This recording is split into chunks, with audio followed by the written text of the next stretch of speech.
sebuah karya ilmiah, baik berupa tugas akhir, ataupun materi kerja praktek, ataupun publikasi ilmiah.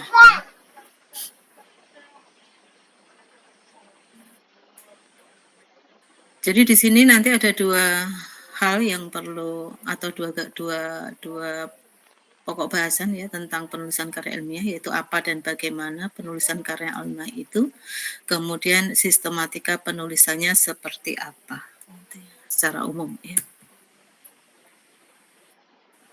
Nah, ini menurut pengertian dulu mengenai karya ilmiah ya. Salah satu pengertian tentang karya ilmiah adalah tulisan tentang ilmu pengetahuan yang menyajikan fakta dan ditulis menurut metodologi penulisan yang baik dan benar. Fakta yang disajikan dapat berasal dari pengamatan, uji laboratorium, kemudian studi pustaka, penyebaran angket, wawancara, ataupun dari pengalaman, ya, pengalaman sendiri ataupun pengalaman orang lain. Ini di sini yang perlu digarisbawahi, ini tentang tulisan tentang ilmu pengetahuan. Ya. Kemudian dia menyajikan fakta, ditulis menurut metodologi penulisan yang baik dan benar. Ya. Jadi di sini fakta itu bisa berasal dari pengamatan, uji laboratorium, studi pustaka, angket, wawancara, ataupun dari pengalaman. Nah, ini adalah pengertian dari sebuah karya ilmiah. Kemudian sistematika secara umum, ini juga di TA atau tugas akhir kalian nanti juga akan mengikuti sistematika yang sama ya. Nanti akan ada halaman judul, ada lembar pengesahan, ada kata pengantar, ada abstrak, ada daftar isi, daftar tabel bila ada, daftar lampiran bila ada. Kemudian babnya ada bab 1 pendahuluan yang berisi latar belakang, rumusan masalah, tujuan, manfaat. Kalau kita ditambahin lagi yaitu batasan masalah di sini ya. Ada batasan masalah. Kemudian tinjauan pustaka, lalu metode penelitian, hasil dan pembahasan, kemudian penutup yang isinya adalah kesimpulan dan saran. Lalu ada daftar pustaka dan ada lampiran. Jadi secara umum kita juga mengacu sistematika penulisan karya ilmiah secara umum di sini. Kemudian yang perlu digarisbawahi di sini adalah bagian lembar pengesahan ini menggunakan, kalau untuk tugas akhir nanti ya, menggunakan kertas berlogo, jadi berlogo unsut, ya, ini secara spesifik nanti adalah yang halaman yang cukup penting.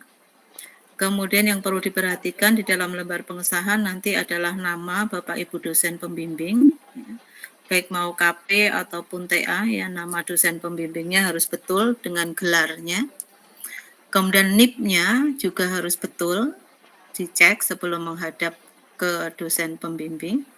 Kemudian pejabat pengesahnya adalah dekan, jadi nama dekan saat itu, NIP dekan, nama dan gelar dekan, serta NIP-nya tidak boleh salah.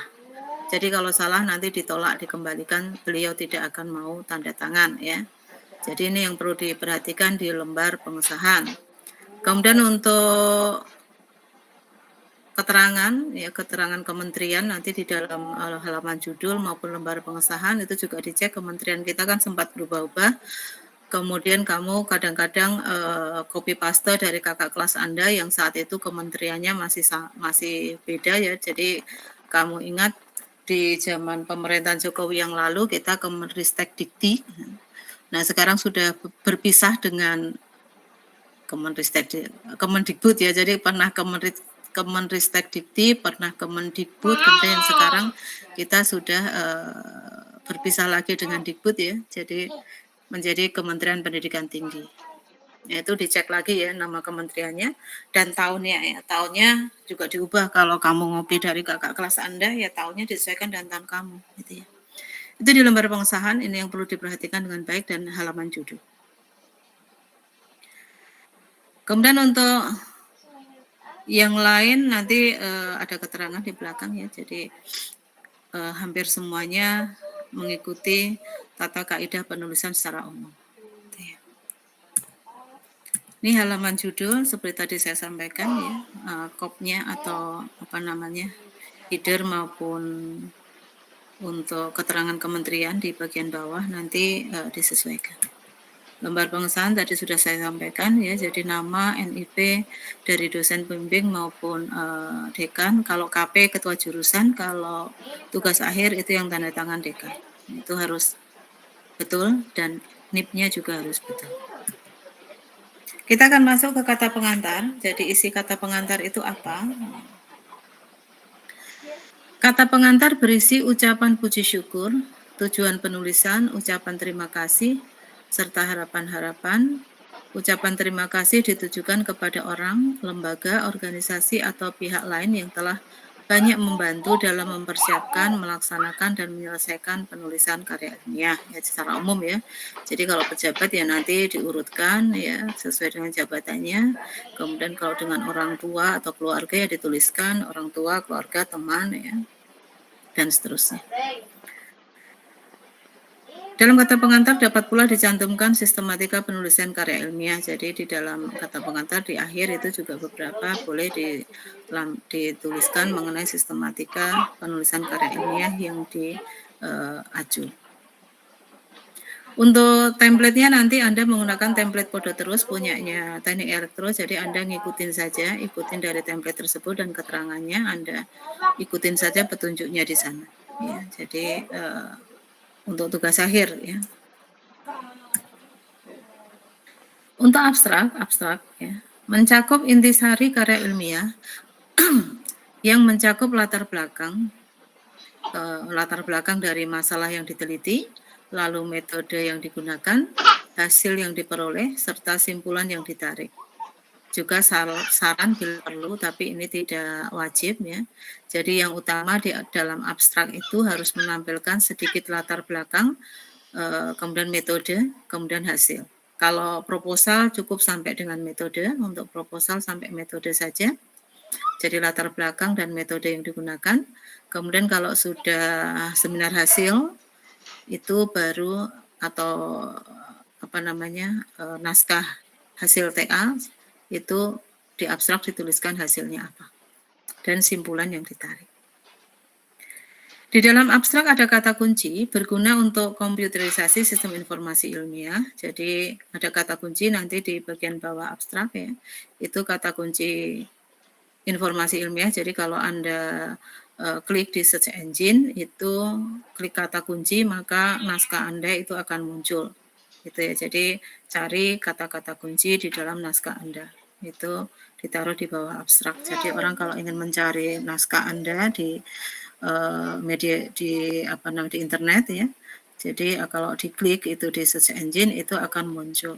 Nah, lebih baik kata kunci itu memang kata kunci yang spesifik yang diambil dari naskah Anda sehingga kalau diklik itu naskah Anda itu muncul di barisan atas ya. Jadi tidak nyelip di bagian yang jauh di bawah. Jadi orang nyarinya sulit. Jadi untuk memudahkan orang untuk mencari naskah Anda. Itu mengenai kata kunci ya.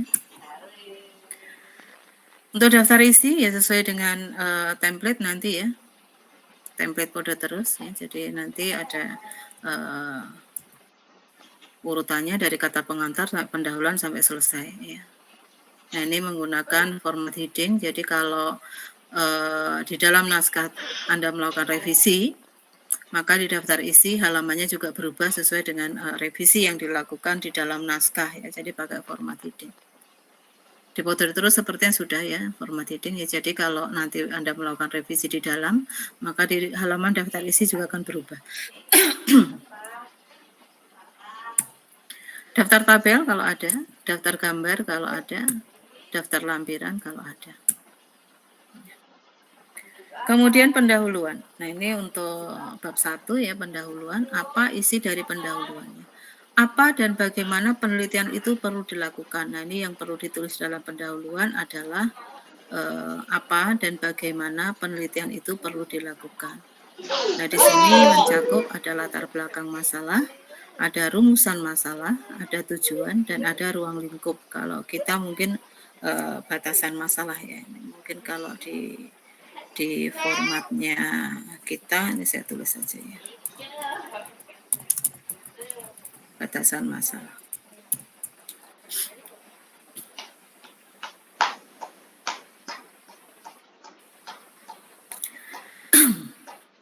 Itu isi dari bagian pendahuluan. Ada latar belakang, rumusan masalah, tujuan penelitian, dan ruang lingkup atau batasan masalah. Yang pertama adalah latar belakang masalah. Di dalam latar belakang masalah itu harus mampu menjawab pertanyaan mengapa penelitian ini perlu dilakukan. Jadi kalau diuji oleh dosen penguji, pertanyaannya mengapa penelitian Anda perlu dilakukan, maka jawabannya harus ada di bagian latar belakang. Jadi di bagian latar belakang itu harus menjawab mengenai pertanyaan mengapa penelitian ini perlu dilakukan.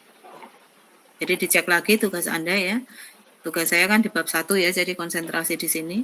Jadi kalau nanti saya tidak bisa menemukan mengapa penelitian kamu itu perlu dilakukan, ya berarti nilai di bagian latar belakang kurang. Kemudian informasi atau data mengenai timbulnya masalah penelitian tersebut yang perlu dicari untuk mengetahui kedudukan masalah dengan pasti. Jadi fakta, ya, fakta atau data-data yang mendukung munculnya masalah penelitian Anda. Nah ini ada referensi pastinya ya, ini didukung dengan referensi informasi dan data. Ini pastinya harus ada referensi yang mendasari atau mendukung. Ini saya tambahkan di sini.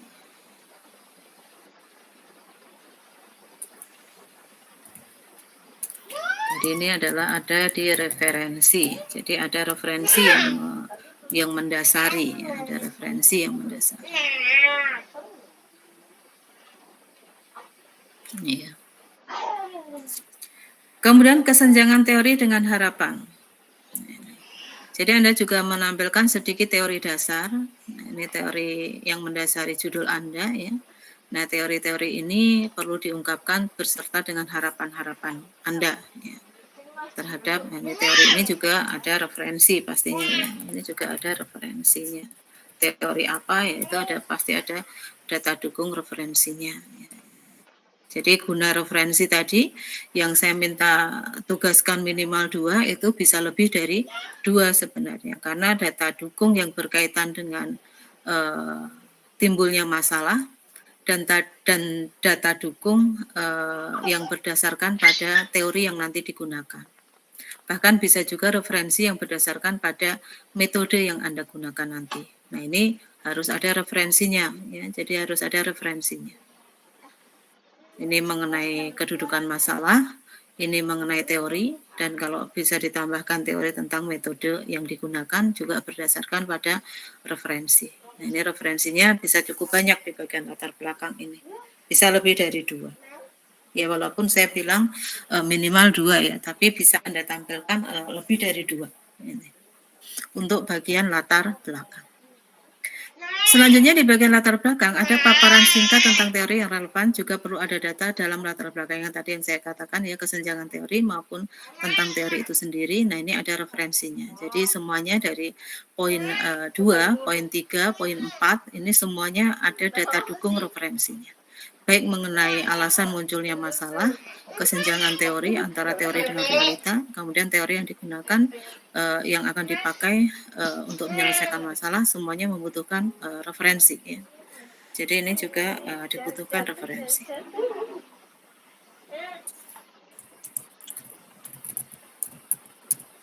Nah, ini. Jadi di dalam latar belakang itu akan syarat atau akan penuh dengan referensi, ya. Jadi penuh dengan referensi. Nah ini untuk latar belakang ini akan membangun apa yang disebut dengan kumpulan referensi-referensi ini akan membangun apa yang disebut atau state of the art. Ya, jadi saya tambahkan di sini. Ya. Jadi ini dari poin 2, 3, 4 ini akan mendukung atau ini membentuk state of the art. Saya konsep ilmu.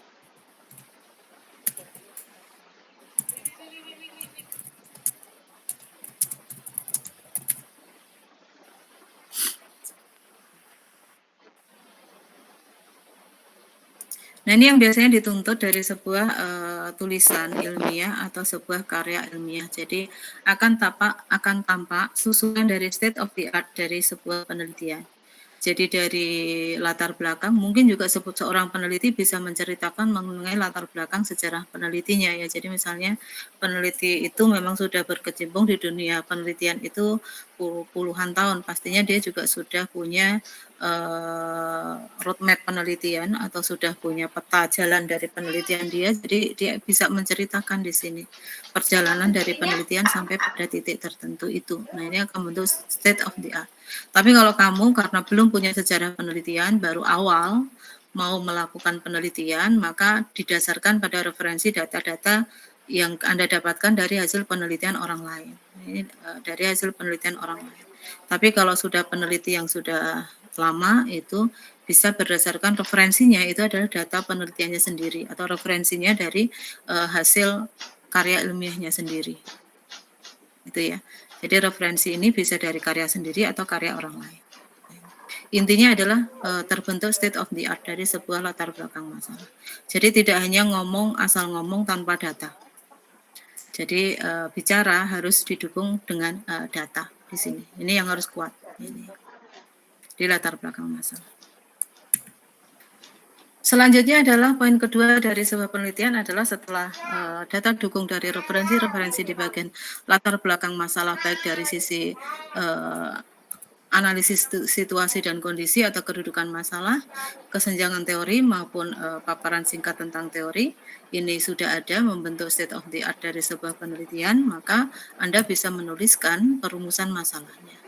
Apa masalah yang akan diangkat atau akan diselesaikan di dalam penelitian Anda nanti. Jadi di dalam perumusan masalah itu adalah merupakan upaya untuk menyatakan secara tersurat pertanyaan-pertanyaan yang akan dicari jawabannya dalam penelitian. Tersurat area tertulis ya. Jadi menyatakan pertanyaan. Jadi bisa dalam bentuk kalimat pertanyaan, bisa juga kalimatnya pernyataan. Jadi kalimatnya bisa bagaimana gitu ya, atau memang akan menghasilkan sebuah desain dari bla bla bla bla gitu. Jadi kalimatnya bisa kalimat pernyataan, bisa juga kalimat pertanyaan. Ini boleh ya. Rumusan masalah dapat juga dikatakan sebagai pertanyaan yang lengkap dan terinci mengenai ruang lingkup masalah yang akan diteliti berdasarkan identifikasi dan pembahasan masalah. Rumusan masalah sebaiknya disusun singkat, padat, jelas, dan dituangkan dalam bentuk tanya. Ini sebaiknya, tapi tidak mesti tadi saya katakan ya, bisa juga kalimat pernyataan. Rumusan masalah yang baik akan menampakkan variabel yang akan diteliti, jenis atau sifat hubungan antar variabel dan subjek penelitian. Jadi variabel-variabelnya apa saja yang nanti akan diteliti itu ditampilkan di dalam rumusan masalah. Rumusan masalah hendaknya dapat diuji secara empiris dalam arti memungkinkan dikumpulkannya data untuk menjawab pertanyaan yang diajukan. Kemudian pertanyaan yang hanya membutuhkan jawaban pendek tidak dapat digunakan dalam rumusan masalah. Jadi jawabannya harus sebuah proses. Ya. Jadi bukan jawabannya ya dan tidak dari pertanyaan itu dijawab ya dan tidak, itu bukan sebuah rumusan masalah. Jadi rumusan masalah itu jawabannya harus sebuah proses yang memerlukan tahap-tahap untuk bisa mencapai apa yang diinginkan.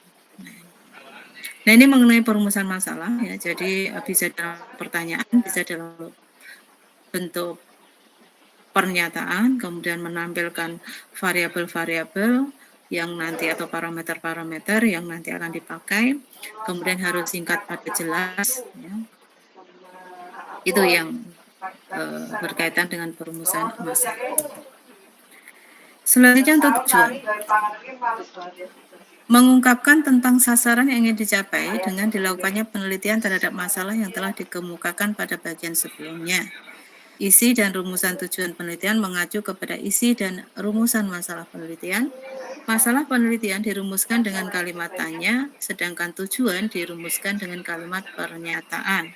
Jumlah tujuan penelitian minimal sama dengan rumusan masalahnya.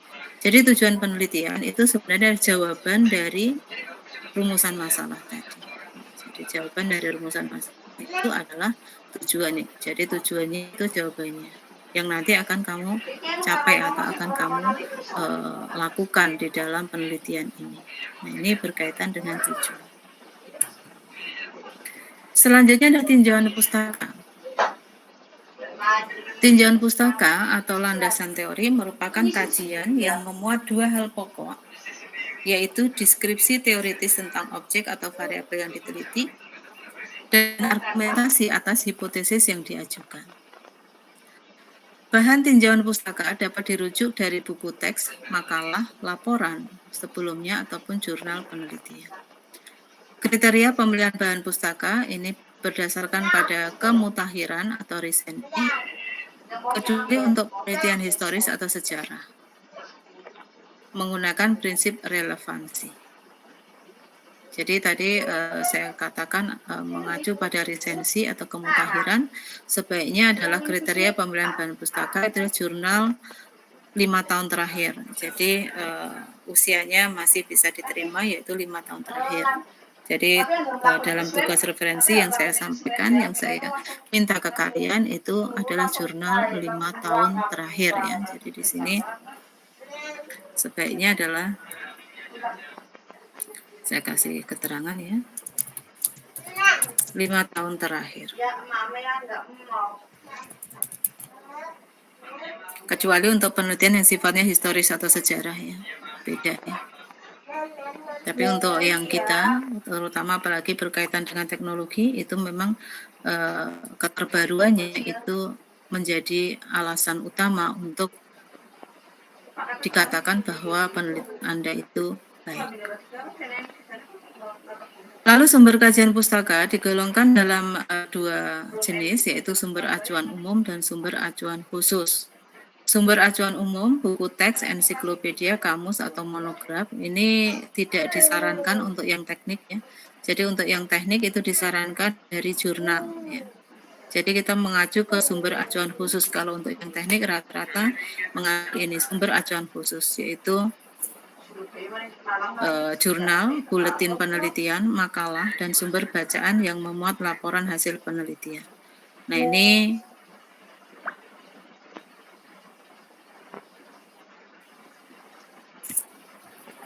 untuk yang kita, untuk yang teknik ini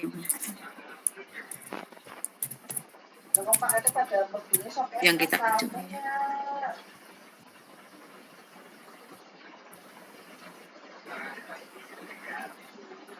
Iya, sumber acuan umum ini kita abaikan kecuali mungkin kalau anak ketenagaan ada kan perancangan tertentu yang membutuhkan standar-standar ya, standar itu mungkin boleh, itu buku-buku standar atau referensi untuk standar-standar itu boleh, tapi kalau untuk yang lain itu di sini. Cara merujuk pustaka ini dinamakan dengan membuat sitasi. Ini sudah ditugaskan ya dalam tugas kalian ya. Jadi mensitasi. Jadi di dalam membuat di latar belakang kan ada referensi ya. Ini cara mensitasi atau membuat sitasi dari sebuah penelitian ada di Podo Terus ya, sesuai dengan acuan teknik elektro, kita menggunakan Podo Terus ya. Jadi Anda lihat bagaimana cara merujuk pustaka ya, biasanya atau untuk yang terbaru atau yang terakhir itu menggunakan angka ya. Jadi misalnya daftar pustaka nomor 1 ya berarti uraian, kemudian dituliskan di situ pustakanya. Sebelum saya lanjutkan, ini mungkin ada contoh. Ini contoh tapi dari hasil publikasi ya. Ini publikasi ilmiah punyanya tim project saya ya. Nah ini kebetulan ini judulnya. Ini untuk nanti tugas akhir saya harapkan juga yang nanti misalnya ikut bimbingan saya harapkan untuk nanti hasilnya dipublish ya. Jadi ini contohnya, ini adalah dinamika rekayasa, ini jurnalnya teknik. Ini yang terbit tahun 2023. Nah, ini aplikasi CNN untuk klasifikasi retakan beton, ini judulnya. Nah ini adalah yang tadi di abstrak tadi, ini ya dituliskan. Jadi ini adalah latar belakangnya. kemudian menerapkan metodenya, ini ya, menerapkan teknologi sistem cerdas terhadap pendeteksian keretakan beton. Ya. Nah, ini disebutkan di sini. Kemudian dilakukan, jadi hasilnya ini adalah klasifikasi retak besar, kecil, dan tidak retak. Kemudian hasilnya menghasilkan akurasi yang terbaik. Ini akurasi pada saat pelatihan 89% atau 0,8924. Kemudian untuk validasi 88% atau 0,8899. Nah, ini hasilnya. Jadi di sini ada latar belakang, kemudian ada metode, kemudian ada hasil. Ini yang disampaikan di dalam abstrak tadi yang saya sebutkan. Jadi dalam TA Anda pun nanti pada saat menuliskan tugas akhir di bagian abstrak juga harus tampil lengkap seperti ini. Kemudian kata kunci di sini ada CNN, retakan beton, mobile net 6, kemudian Inception versi 3, kemudian ResNet 50. Nah, ini adalah kata-kata kunci yang diambil untuk bisa mendapatkan jurnal Anda manakala orang ingin mencari di internet. Nah, ini kata-kata kuncinya. Nah, ini tulisan abstrak dalam bahasa Indonesia, di dalam bahasa Inggris. Nanti Anda menuliskan abstrak di dalam dua bahasa, baik dalam publikasi maupun dalam tugas akhir itu dituliskan dalam dua bahasa. Contoh yang tadi saya sebutkan di pendahuluan, nah ini contoh ya, ini mensitasi tadi ini, oleh karena itu pemantauan atau inspeksi pada struktur beton bukan cara untuk mengevaluasi tingkat keamanan dan untuk mempersiapkan proses perawatan yang sesuai di masa depan.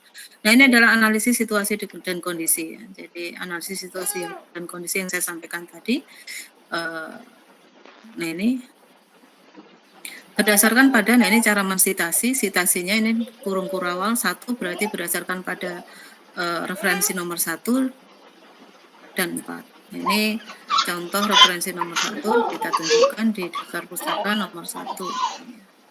Jadi daftar pustakanya ada daftar pustaka nomor 1. Ini 1. Jadi tadi yang disebutkan tadi itu ada di sini tulisannya. Dan 4 yang di sini. Tulisan yang keempat. Tuh ya.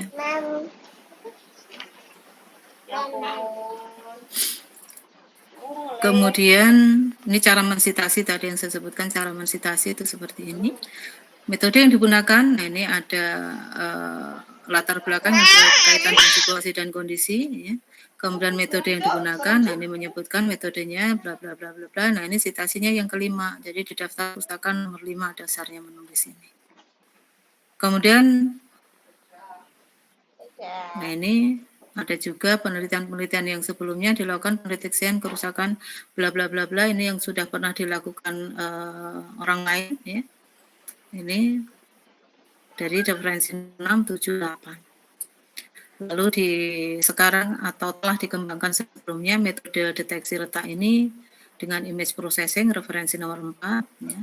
Kemudian dalam beberapa dekade terakhir juga diceritakan komunitas computer vision mengerjakan deteksi otomatis dengan pemrosesan citra di antara dan metode thresholding, edge detection atau wavelet. Ini berdasarkan pada ini penelitian-penelitian yang lain. Ini dasar-dasar hukum dari penelitian sebelumnya.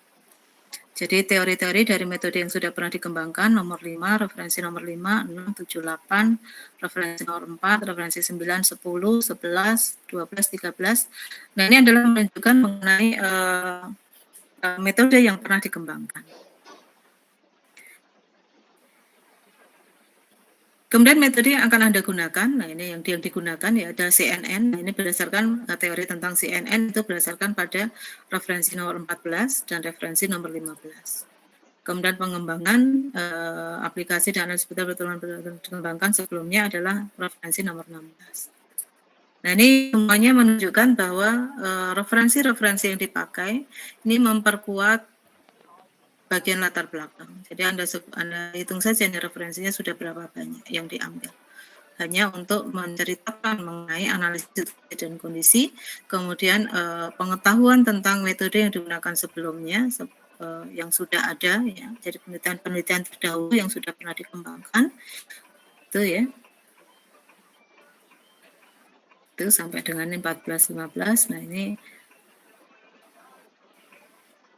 Nah, ini berkaitan dan penelitian yang mau dilakukan. Jadi pada penelitian ini dilakukan pengembangan aplikasi berbasis CNN untuk klasifikasi keretakan beton.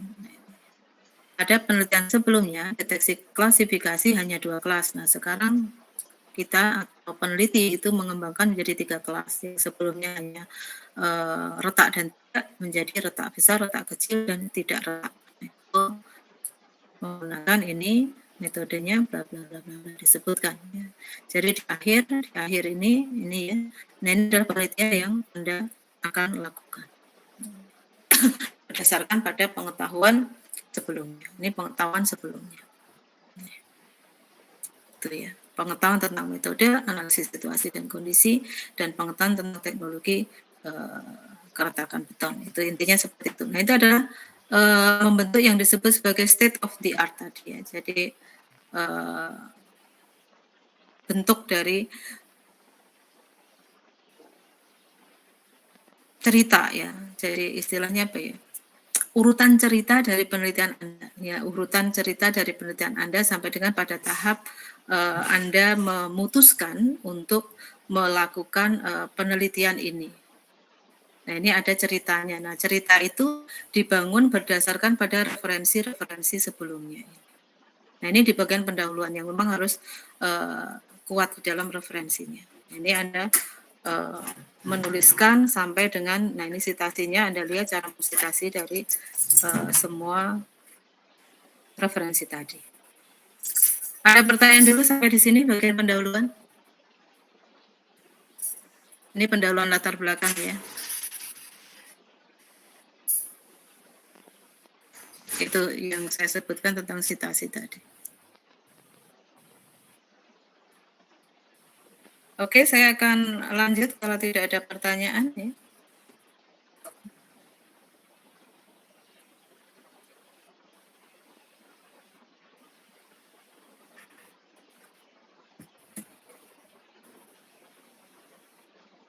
Tinjauan pustaka. Nah, kita akan masuk ke tinjauan pustaka. Nah, ini.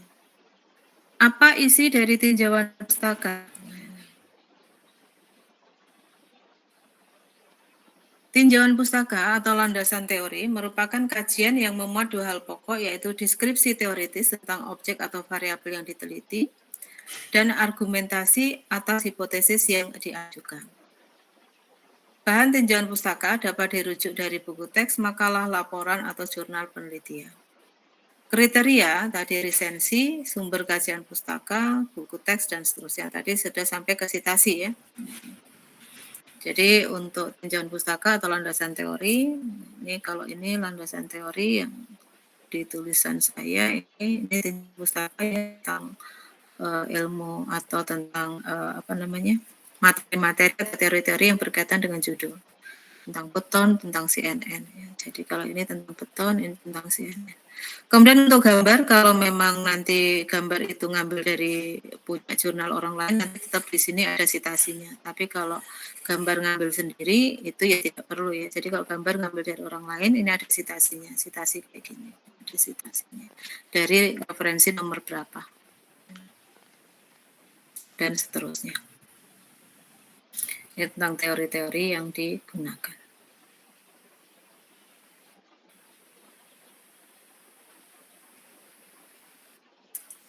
Ini yang saya contohkan tulisan publikasi ya, yang nanti akan dipakai untuk makalah seminar biasanya ya. Jadi makalah seminar itu nanti sebagai dasar untuk kamu menuliskan publikasi ilmiah. Jadi formatnya memang untuk makalah seminar formatnya dinamika rekayasa seperti ini. Bentuknya seperti ini. Ini untuk makalah seminar proposal ataupun seminar hasil nanti.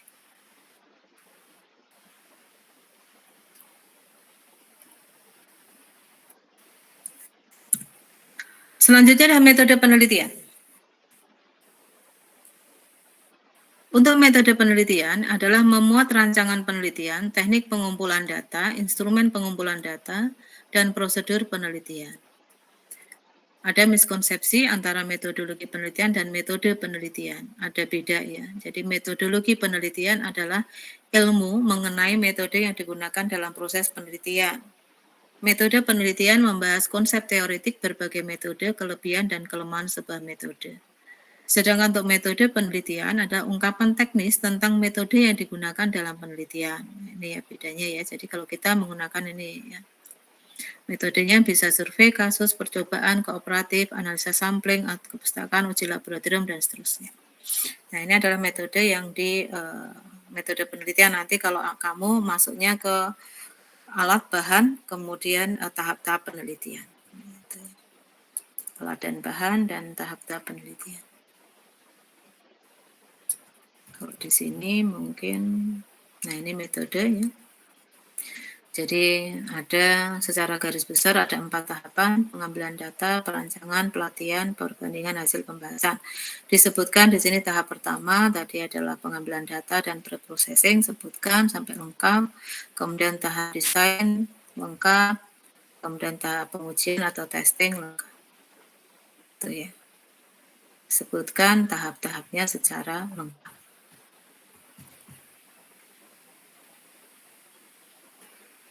Itu mengenai metode.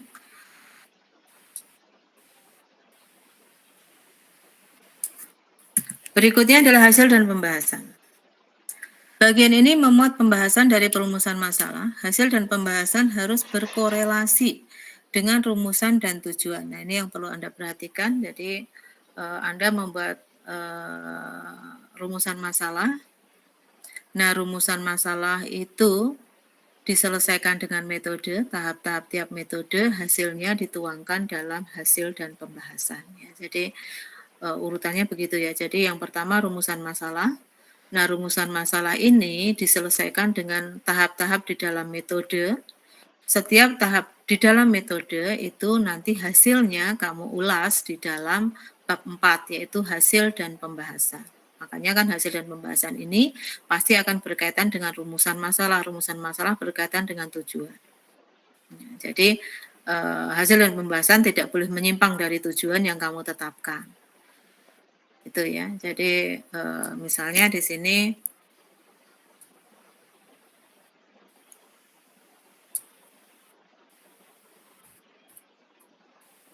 nah ini ada tahap-tahapnya ya. Tahap pengambilan data. Nah, ini kita lihat di bab 4. Nah, ini tahap pengambilan data, dituliskan pengambilan data dan pre-processing ya. Jadi sesuai ya. Ini tahapnya itu, hasilnya ini. Nah, ini hasilnya. Hasil bisa ditampilkan dalam gambar maupun grafik. Nah, ini tahap yang pertama.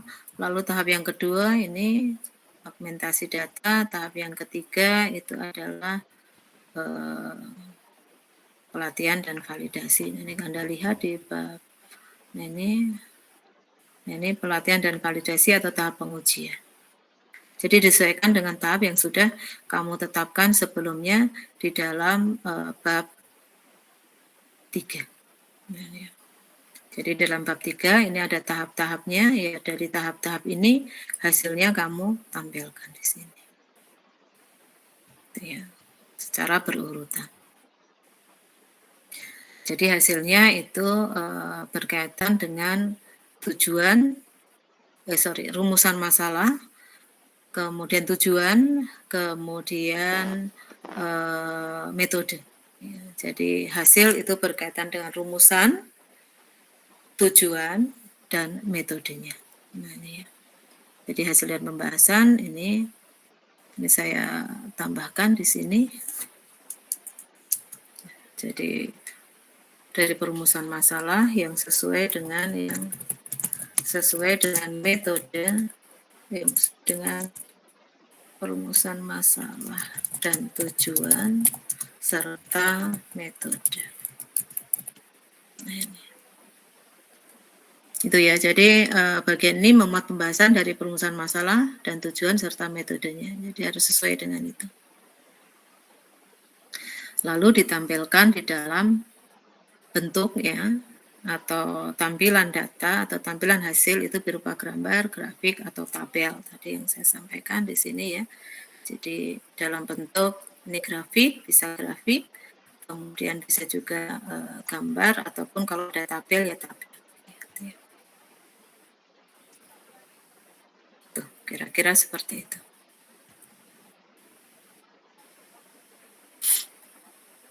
Itu untuk hasil dan pembahasan. Selanjutnya yang terakhir adalah penutup. Ya. Penutup adalah berisi tentang kesimpulan dan saran. Isi dari kesimpulan berkaitan langsung dengan rumusan masalah dan tujuan penelitian. Kesimpulan dapat ditarik dari hasil pembahasan dan merupakan rangkuman semua hasil penelitian yang diuraikan dalam bab tersebut. Saran yang diajukan hendaknya selalu bersumber pada temuan penelitian, pembahasan, dan kesimpulan hasil penelitian. Saran hendaknya tidak keluar dari batas-batas ruang lingkup penelitian atau batasan masalah dan implikasi dari penelitian. Saran dapat diajukan kepada perguruan tinggi, instansi, ini salah ketiknya,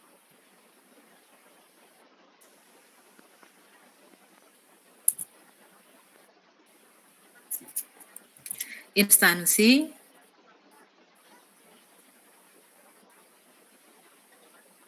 dinas jabatan, lembaga pemerintahan yang dianggap layak. Jadi kalau penelitian Anda atau kan ada penelitian ada KP ya. Jadi kalau KP biasanya ada saran untuk instansi atau dinas kamu bisa di PLN atau Telkom atau mana gitu ya.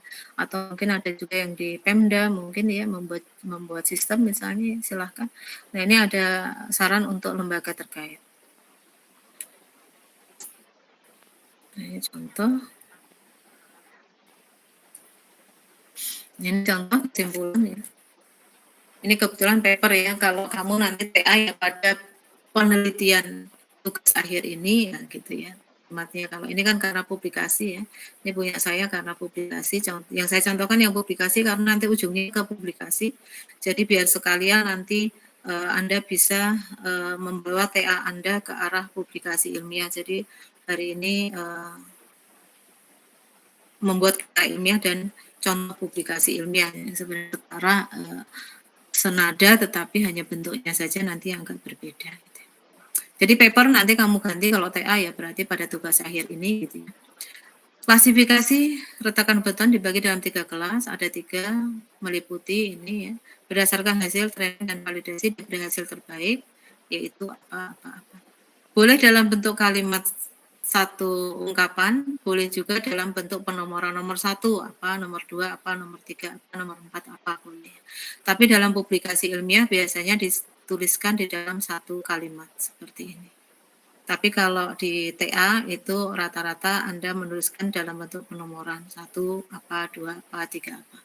Nanti kalau dipublikasi diringkas itu ya nomor 1, 2, 3, 4 diringkas dalam satu kalimat seperti ini. Saran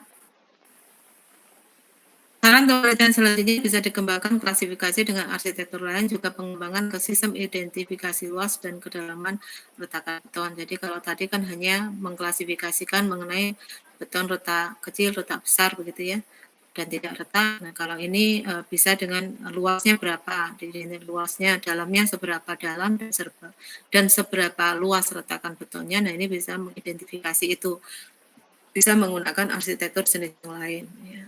Jadi arsitektur yang dipakai bukan yang ini, ya, pakai jenis yang lain. Itu untuk kesimpulan dan saran. Ucapan terima kasih kalau ada. Kalau ini kebetulan yang memberikan dana, kalau kamu ya siapa yang beri dana, kalau ini yang beri dana. Kalau Bapak Ibu dosen yang beri dana dari Unsud ya, kita terima kasihnya sama Unsud. Nah ini daftar pustaka yang diambil tadi, nah ini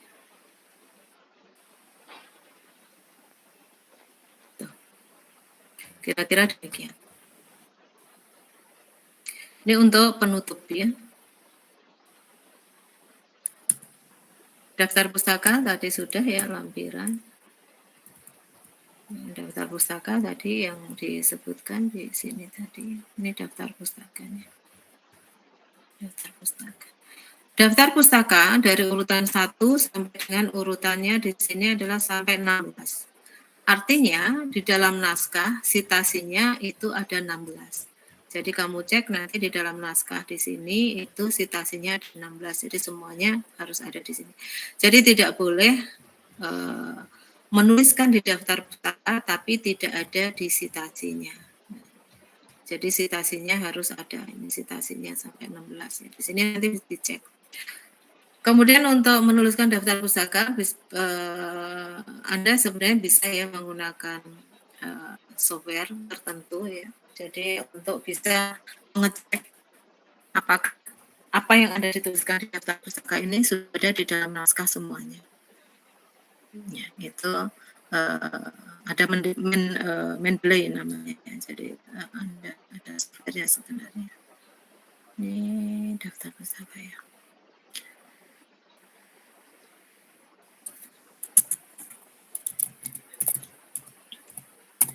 Jadi bisa menggunakan software ini. Jadi ini untuk cross check mengenai daftar pustaka itu. Jadi kalau Anda menambahkan daftar pustaka, maka di dalam naskah itu harus ada sitasinya.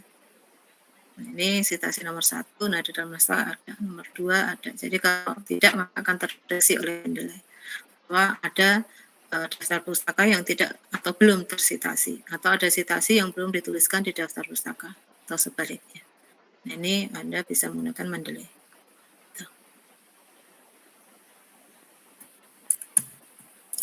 Lampiran, ini daftar lampiran kalau ada dari hasil penelitian biasanya dosen juga meminta lampiran-lampiran. Jadi lampiran data mentah yang Anda memang ambil atau data primer yang diambil di lapangan. Nah, ini Anda lampirkan semuanya di sini di bagian lampiran. Semuanya ditaruh di sini. Itu ya.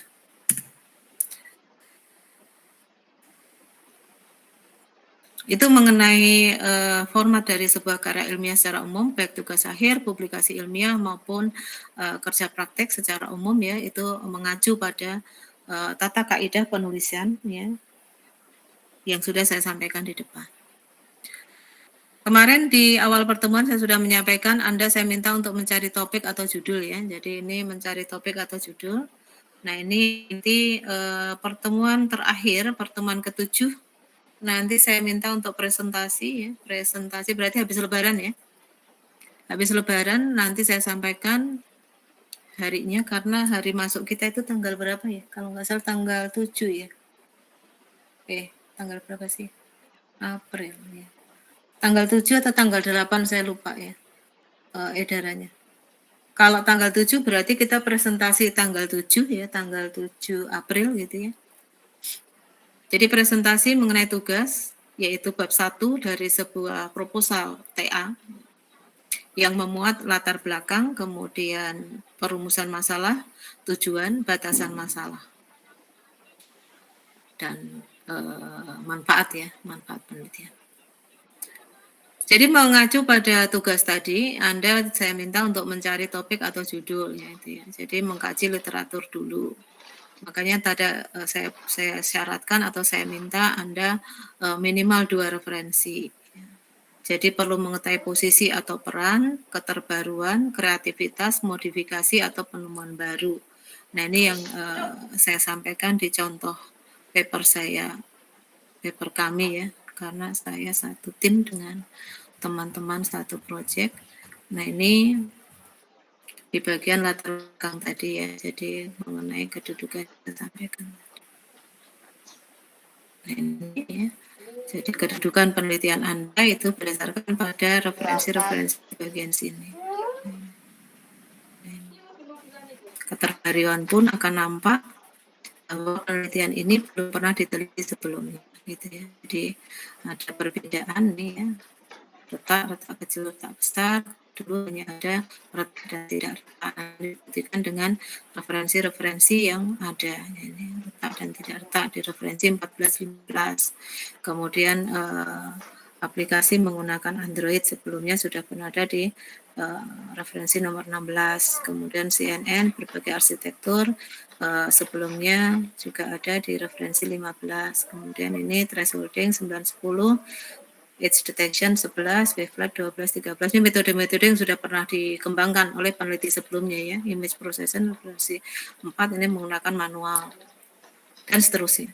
Nah ini sejarah mengenai penelitian-penelitian yang sudah pernah dilakukan sebelumnya yang menunjukkan bahwa penelitian Anda ini berbeda. Itu yang berbeda dan baru. Jadi dia di situ kalau dilihat dari penelitian kami itu melakukan modifikasi ya. kemudian menemukan atau membuat sesuatu yang baru, yaitu klasifikasi dengan 3 kelas, modifikasi dari peneliti terdahulu, kemudian kreativitas yang jelas tadi karena berbeda ya berarti sudah ada kreativitasnya, keterbaruan ditunjukkan dari tadi referensi sebelumnya bahwa penelitian itu belum pernah dilakukan. Posisi atau peran ya ini juga sama, mengkaji literatur terdahulu itu untuk mengetahui posisi atau peran penelitian Anda. Itu ya. Jadi itu tampak atau terlihat di bagian pendahuluan. Jadi di bagian pendahuluan ini terlihat semuanya. Kelihatan semua bahwa penelitian kamu itu memenuhi kualifikasi ini. Jadi memenuhi kualifikasi ini. Itu ya. Berbeda. Itu ya.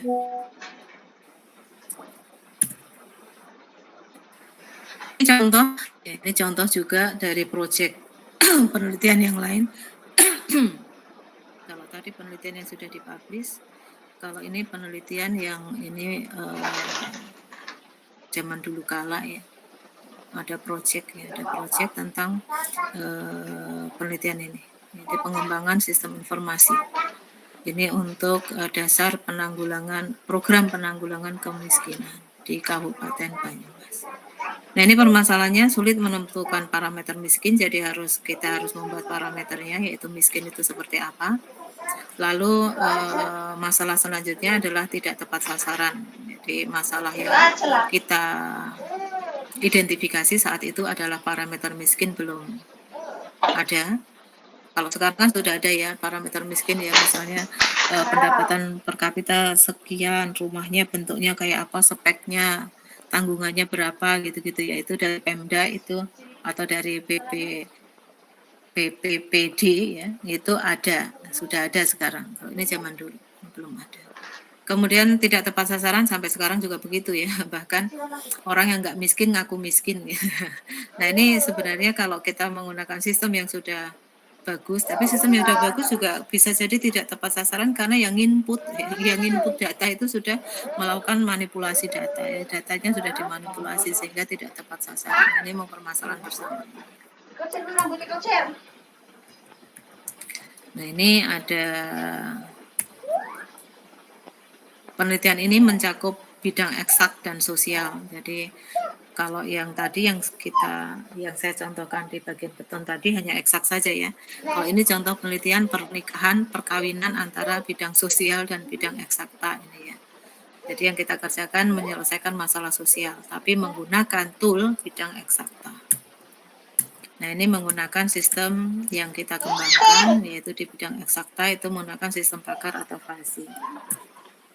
Nah, ini untuk pendahuluannya, dicari referensi tentang kemiskinan, kamu cari referensi tentang kemiskinan, cari referensi tentang regulasi nasional dan internasional tentang penanggulangan masalah kemiskinan, cari lagi referensi tentang kebijakan yang berkaitan dengan target group atau kelompok sasaran dan keberhasilan pelaksanaan kebijakan atau program. Lalu cari referensi tentang ini yang bidang eksaktanya adalah tentang sistem informasi, kemudian sistem informasi untuk organisasi publik, lalu kita tadi menggunakan sistem pakar dan fasi ya, cari referensi tentang pakar dan fasi yang sudah pernah dilakukan. Nah ini referensi-referensi yang dibutuhkan yang nanti akan memperkuat latar belakang penelitian Anda. Nah ini topik-topik khusus, ini materi-materi yang mungkin nanti akan berkaitan dengan sistem yang mau dibangun. Nah ini Anda belajar banyak ya ini tentang sistem informasi ataupun database ya.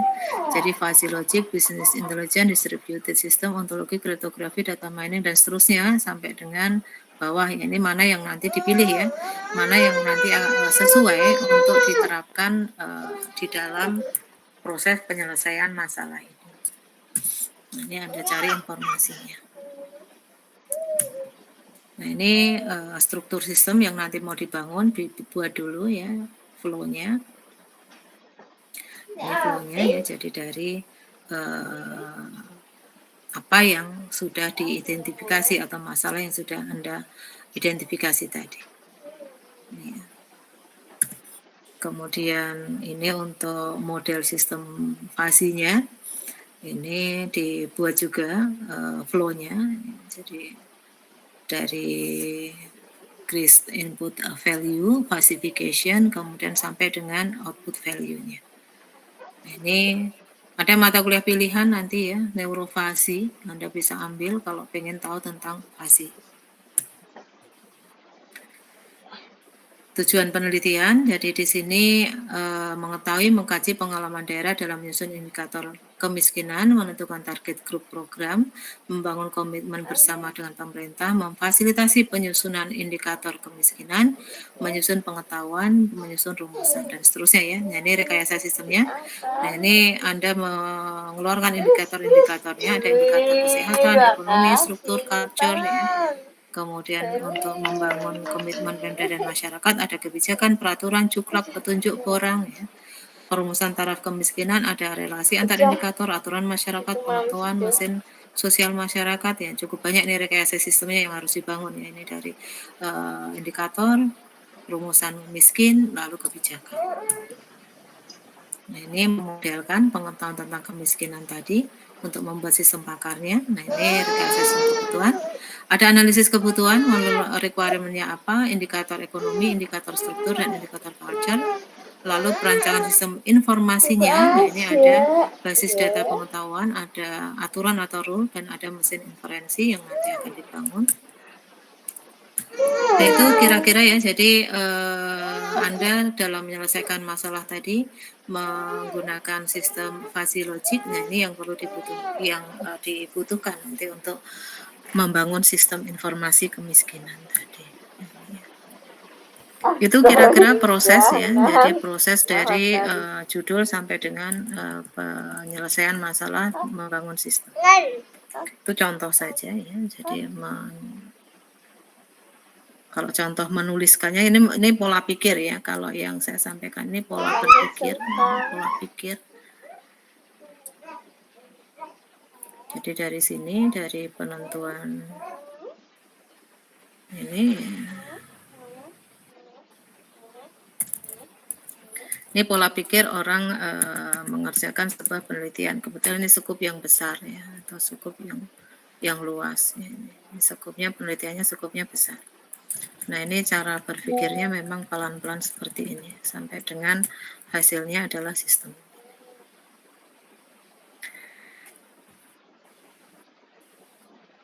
Ya, kalau tata penulisannya ya seperti saya sampaikan di paper saya ini. Ini tata cara penulisan ilmiah, menulisnya. Kalau pola berpikir tadi di contoh sistem informasi tadi ya, pola berpikir.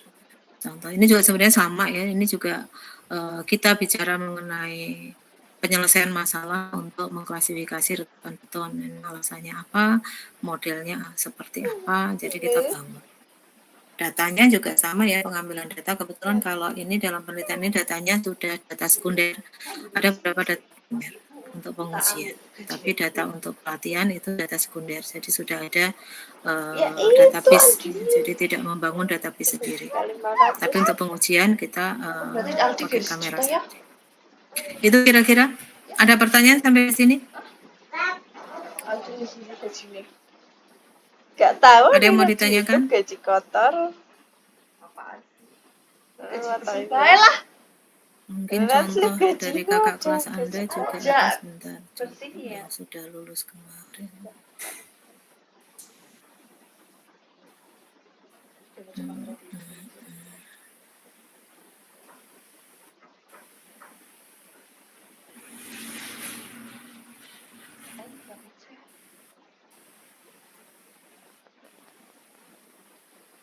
Nah, ini contoh mahasiswa bimbingan saya, juga saya minta untuk membuat membuat publikasi. Ini contoh konsultasi ya, maksudnya berkonsultasi seperti apa nanti Bu. Nah, nanti sesudah seminar itu kita bisa komunikasi kembali untuk menyusun naskah publikasinya. Ini TA-nya sebentar. Jadi untuk konsultasi dengan Bapak Ibu dosen itu juga bisa lewat WA seperti ini kalau saya sedang tidak berada di tempat atau Bapak Ibu dosen tidak bisa berada di tempat, kalian juga bisa. Laporan sebentar. Tapi Ibu ini selalu full SKS. Ini yang proposal ini contoh ya, proposal. Tapi Ibu ini sangat full. Apa pusingnya saya nggak tahu. Itu aja pas tahu siapa. Lambat ya.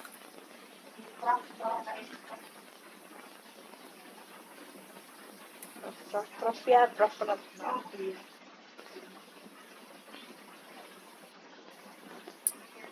Prof. Nota bener online mah nanti marah-marah terus. Dia kalau online sangat bete. Ya nanti mungkin saya kirim ke ini aja ya, ke grup aja ya contoh, mungkin beberapa contoh TA.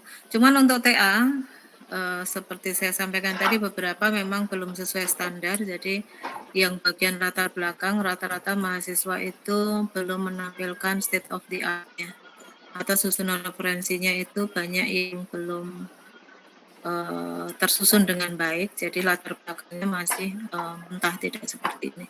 Jadi saya mau untuk semuanya, mungkin Anda harus susun latar belakang itu harus membuat state of the art yang kuat ya. Jadi saya minta untuk mengacu ke sini aja ya. Jadi diacu dari paper saya. Untuk TA beberapa memang belum sesuai karena memang dalam tuntutan di kita itu belum ada syarat khusus seperti itu gitu ya. Tapi kalau mau dipublikasikan itu menjadi tidak bisa ya, dipublikasikan pasti akan ditolak karena state of the art-nya tidak jelas gitu ya. Tapi untuk TA memang beberapa kita memang belum mensyaratkan state of the art seperti itu. Jadi, karena arahnya kita mau ke arah publikasi, jadi mulai sekarang disusun state of the art yang benar, gitu ya. Itu kira-kira. Ini karena downloadnya agak lama, nanti saya downloadkan saja. Ada pertanyaan sampai di sini? Ada yang mau ditanyakan? Nanti akan saya unggah di Eldiru, kebetulan saya belum unggah di Eldiru, nanti materi dan contohnya nanti akan saya unggah di Eldiru. Kemudian yang untuk tugas sekali lagi ada presentasi di Insya Allah tanggal 7 April sesudah Lebaran ya. Jadi dipersiapkan dengan baik sesuai dengan materi yang saya sampaikan hari ini, kaidah-kaidahnya, menyusun latar belakang seperti apa, rumusan masalah seperti apa dan seterusnya itu disesuaikan kaidahnya. Kemudian sekali lagi saya tekankan untuk state of the art dan latar belakangnya itu tolong diperkuat karena untuk contoh-contoh TA dari kakak tingkat Anda itu banyak yang memang belum mengacu ke sana. Tapi kita akan mulai dari angkatan ini mungkin untuk menyusun itu, gitu ya. Karena arahnya kita ke arah publikasi. Kalau dulu belum, kita arahkan ke publikasi memang. Jadi untuk mulai sekarang saya harapkan kalian berpikir untuk ke arah publikasi. Kalau tidak ada pertanyaan, mungkin bisa saya akhiri untuk pertemuan hari ini. Bagi yang belum absen, ini saya tampilkan teraversanya. Saya tunggu 5 menit ya, karena akan lanjut ke kelas berikutnya. Saya tutup, saya akhiri. Wassalamualaikum warahmatullahi wabarakatuh. Silahkan.